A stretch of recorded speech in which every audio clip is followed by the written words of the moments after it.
Selamat datang di podcast Irfan Setiaji. Ini adalah podcast pertama yang belum ada konsepnya, tapi gue kepengen ngobrol-ngobrol sama salah seorang sahabat gue, Siap. Bung Rangga. Oke. Gitu. Iya. Bung Rangga, boleh kenalan dulu nggak? Mungkin penonton gue pengen kenal lebih jauh tuh, siapa sih sebetulnya Rangga tuh? Oke, perkenalkan nama gue Rangga Afrian. Kalau di Instagram gue namanya Kita Tanya Nyok. Nah itu. Nah gue sebenarnya bukan siapa-siapa. Gue cuman ya aktivitas gue saat ini sih lebih ke jalanin bisnis ya. Oh, Jadi bisnis. ada beberapa bisnis yang gue jalanin ya. Saat ini sih fokusnya di agensi. Di agensi. Kalau boleh sedikit lebih gali dikit tuh, agensinya tuh nanganin apa aja sih, Bro? Kalau saat ini sih memang agensi ini baru jalan sebenarnya 1 tahun. Nah, gue fokusnya memang di performance ads. Performance ads. Oke. Tapi gue fokusnya adalah di iklan sampai ke CS sampai sales. Jadi semuanya yang gue kontrol. Oh, jadi sales marketing sampai ke sales ya? Iya. Nanganin iklannya sampai ke CS-nya sampai benar-benar biar menghasilkan sales. Karena kebanyakan kan biasanya misah-misah tuh. Iya, betul. Kalau gue memang klien gue tuh yang Dari gue hulu sampai pegang hilir hulu gitu? sampai hilir gitu. Gue pegang itu, bro. Oke, kan kebanyakan dari penonton di channel gue ini adalah yang tertarik dan berminat untuk jadi virtual assistant. Secara gue pun juga adalah si virtual assistant. Jadi kalau misalnya bisa dibilang service yang lo lakukan di agensi lo itu part of bagiannya si virtual assistant juga nggak sih? Bisa nggak sih kalau dikerjain sama virtual assistant gitu? Sebenarnya sih bisa ya. Gitu ya? Sebenarnya bisa banget tuh dikerjain tuh. Definisi dari virtual assistant itu sendiri kan sebetulnya kita ngebantu siapapun, baik itu mulai dari pengusaha, founder, CEO atau siapapun lah gitu ya, yang membutuhkan jasa bantuan terkait soal service digital, tapi kita nggak secara intens ngantor di tempatnya. Kita bisa work from anywhere, kayak gitu kurang lebihnya. Nah itu tuh sebetulnya kalau lo nanganin klien di agensi gitu ya, harus ngantor juga ke kantor klien atau gimana ya? Kalau guanya enggak. Oh gitu? Tapi ada visit kan, sebutannya visit gitu. Oh oke. Tapi kan karena gua fokusnya sama tim yang gua bikin. Kayak gitu, karena di gua di agensi itu misal dia butuh tim CS itu gue bikin yang baru tuh, bro. Oh gitu? Jadi gua rekrut segala macem. Dedicated buat si klien itu? Iya, yang bayar tapi klien bukan gua. Sesuai kebutuhannya dia kan? Iya, makanya kan fokusnya kebanyakan gue mengatasi masalahnya. Kebanyakan klien gue kan pengen mintanya hasil, tapi kan kalau pakai timnya dia kan kadang-kadang banyak hal-hal yang menurut gue tuh di luar kontrol. Karena ada di pihak si klien. Iya, Oke. tapi nggak perform akhirnya gue yang disalahin. Oh iya. Sering kejadian kayak gitu ya? Oh sering banget. Kayak familiar nggak sih lo sebagai asisten ngerasa kalau kayaknya partnya bukan di kita, tapi yang kena getahnya kita. Iya, Ada gitu. aja kayak gitu. Akhirnya ternyata juga dialami sama. kerja agensi. Oh, virtual assistant ngerasain juga kayak gitu. Iya banget gitu loh. Makanya bedanya gue sama agensi yang lain itu, jadi gue memang dedicated dan ada plus minusnya. Apa tuh misalnya? Oke. Yang plusnya adalah semua kan dikontrol gue tuh. Jadinya gue bisa ibaratnya tuh buat nge-push ke timnya segala macem tuh enak tuh karena rekrutnya dari gue. Kalau misalnya timnya mereka, contoh lah nih, gue ada cerita menarik dulu nih. Gue ada satu perusahaan gitu, klien gue gitu.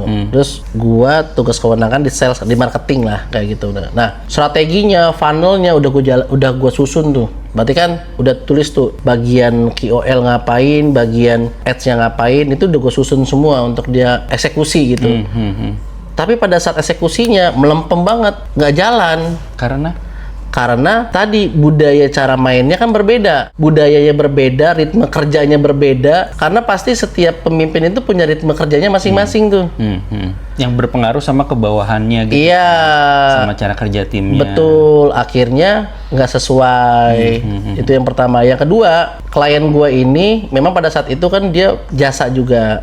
Jadi jasa travel umroh. Oh, I see. Nah, kayak gitu. Nah, memang problemnya adalah kebanyakan tim operasional sama tim manajemen digabung. Jadinya orang itu ngerjain manajemen misalnya CS tapi ngurusin operasional, ngurusin sistem yang lain, kerjaan lain. Ngurusin visa mungkin. Iya, bener. Oh, itu harusnya nggak dipisah.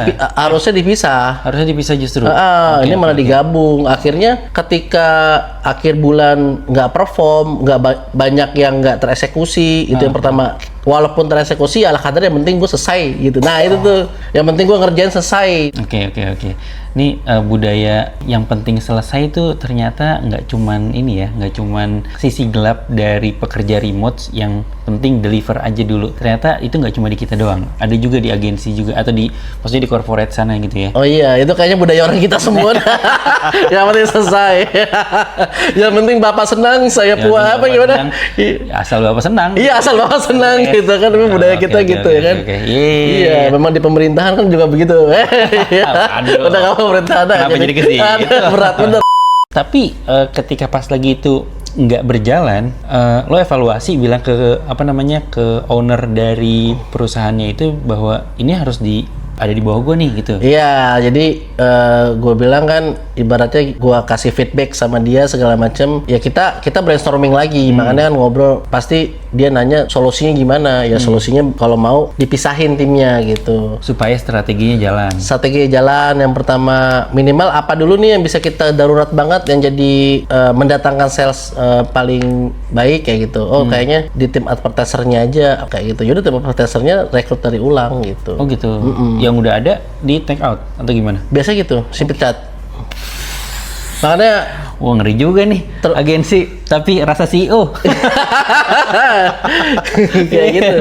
Karena kan tadi ya gua kan memang di awal ketika di agensi itu kan pasti yang pertama kali gua tanyakan kepada yang mau itu ekspektasi dia tuh apa. Selalu gua tanyain. Iya, ya kan dia kan ya gua berarti kan tugas gua adalah memberikan ekspektasi dia gitu. Memenuhi ekspektasi dia yaitu. Makanya ketika pada saat perjalanan kan ekspektasinya pengennya begini. Ya, masa nggak mau prosesnya emang begitu. Oke. Nah itu berarti sebetulnya bisa jadi insight buat kita para virtual assistant kalau misalnya lagi pengen memulai project gitu ya, selain tanda tangan kontrak, ada baiknya dicantumin juga tuh di situ soal ekspektasi si klien dari kita sebagai virtual assistant itu apa. Berarti kalau misalnya kita bisa niru dari apa yang udah lo lakukan gitu ya. Nah kalau kayak gitu jelas ekspektasinya, jadi apa yang kita lakukan buat memenuhi itu aja tuh. Gitu ya kurang betul lebih. Emang begitu kan tugasnya begitu memenuhi ekspektasi orang. Iya. Dan so far apa lu bisa ngedeliver itu?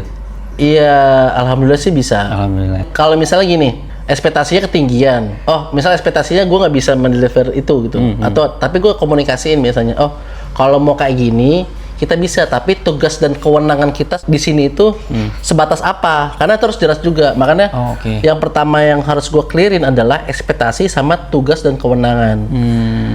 Kadang-kadang dari pengalaman kita sebagai agensi, dia ekspektasinya tinggi, tapi tugas kewenangan kita biasa aja. Jadi kita cuma diskusi di meeting doang, tapi tidak ada yang tereksekusi gitu. Implementasi di lapangannya nggak sampai ke situ. Iya, yang paling banyak adalah banyak banget yang gue temuin CEO itu nggak mau pecat orang. Nggak mau pecat orang karena nggak enakan segala macem. Padahal ini orang bermasalah misalnya kayak padahal bermasalah karena nggak enakan, karena ya pokoknya itu karena kan budaya kita pemaaf dan pelupa pertama. Betul. Kan yang kedua adalah nggak enakan tuh. Jadi gue yang harus gue lakukan yang paling penting sih tugas dan kewenangan. Misalnya tugas gue sebagai misalnya fokusnya gue rapihin di sales gitu. Tugas dan kewenangan gue apa? Gue boleh mencat orang nggak? Gue boleh rekrut orang nggak? Nah itu. Oh misal gue nggak boleh mencat orang, oh ya udah clear tuh. Ketika dijalanin, ini tim lu nggak bagus bro. Kalau menurut gue sih nggak bagus. Jadi berarti kan cuman ngasih insight doang, kayak gitu. Terus gimana? Ya kembali lagi lu kan gue ngasih insight doang, gue nggak bisa ngapa-ngapain. Gitu. Kayak semacam konsultan doang berarti. Iya. Eksekutornya juga. Akhirnya yaudah coba lagi bro, coba lagi aja. Akhirnya nggak jalan lagi nih, nggak sesuai ekspektasi. Ya berarti kan gue selalu bilang begini sama klien gue kan. Ya sebenarnya sih kalau gue sih lu mau jalan apa enggak bodo amat, argo gue kan jalan terus. Iya banget lagi. Iya kan? Ya benar sih. Harga gue kan jalan terus. Yang rugi kan gue bukan lu. Ya kayak gitu. Tapi itu juga insight kedua yang bisa kita ambil sebagai virtual assistant nih dari pengalamannya Rangga soal kalau misalnya pertama tadi itu soal ekspektasi, cantumin dulu ekspektasinya biar kita bisa penuhin. Yang kedua diperjelas scope-nya ya, lingkup tanggung jawabnya. Yeah. Jangan scope kita, tugas kita sebagai social media manager, tapi ekspektasinya adalah naikin sales. Wah, itu berat itu ya. Buset deh. Naikin sales ya. Iya, kalau bisa mendingan ngapain kerja sama lu ya kan. Kalau gue jualan aja sendiri. Jualan sendiri ya kan. Ngapain gitu. Iya, oke. Apalagi nih bro, ini kan ada dua insight yang oke banget nih yang kayaknya bisa diterapin juga buat teman-teman yang punya profesi sebagai virtual assistant atau yang baru pengen merintis karir sebagai virtual assistant. Apalagi nih selain 2 tadi itu? Tentang komitmen. Oh, komitmen. Iya, karena memang tantangan kita sebagai agensi itu adalah semangatnya biasanya pada saat pitching tuh. Pada saat Semangatnya pitching tuh. Tapi pada saat jalanin, realitanya karena kita mungkin nggak ngerasain ambience-nya, terus ekspektasinya ternyata nggak sesuai segala macem, terus ternyata problemnya banyak. Nah itu tuh yang komitmen di awal, yaudah jalanin aja gitu. Maksudnya terusin, jangan sampai jadi kayak ini bisa nggak ya, ini bisa nggak ya. Jadi nggak komitmen dari awal gitu. Jadi memang kalau gue selalu yang gue pastiin itu ketika sebelum tanda tangan kontrak, gue selalu lakuin adalah observasi dulu. Makanya gue biasa tuh ada waktu yang ibaratnya free kepada klien itu 2 hari itu gue ke kantornya gue observasi. Observasi itu biasanya melakukan apa tuh? Gue audit dulu dari sisi kayak finance-nya, dari sisi kayak operasionalnya, ideal nggak nih untuk gue pegang gitu. Jadi gue ngejalanin bener-bener sama-sama mau, dia butuh gue juga butuh dia. Jadi dan gue selalu ketika di klien itu sudut pandang gue, walaupun dia ngasih duit, gue nggak enakan untuk ngasih feedback sama mereka. Karena kebanyakan begitu kan, mentang-mentang ngasih duit, jadinya sungkan. Sebenarnya nih, sungkan. Takutnya nanti uang gue hilang nih. Takutnya gue udah perpanjang. Kalau gue nggak ke situ. Selagi itu memang baik buat dia, ya udah nggak apa-apa gitu. Faktanya gimana? Di lapangan malah dia tambah seneng. Oh gitu? Iya. Oh, oke. Tapi dengan cara baik-baik. Iya, jangan nyolot juga. Iya, jangan nyolot, lu goblok lu, enggak gitu. Itu enggak begitu. Maksudnya bukan enggak begitu juga. Jadi, berantem itu dong. Berantem, tapi biasanya gua ada template-nya, Bro, kalau ngasih feedback. Gitu ya? Iya, misalnya biasanya tuh pakai ada bahasa asertif. Gua biasanya tuh diawali dengan bro gitu. Gue boleh ngasih feedback nggak dalam konteks gue ngelihat lo jadi pemimpin gitu. Misal jadi karena kan kebanyakan perusahaan yang bermasalah itu pasti pemimpinnya dulu. Dan pemimpin itu tidak ada yang mau ngasih feedback. Iya juga sih. Iya, nah bedanya gue bisa ngasih feedback kayak gitu.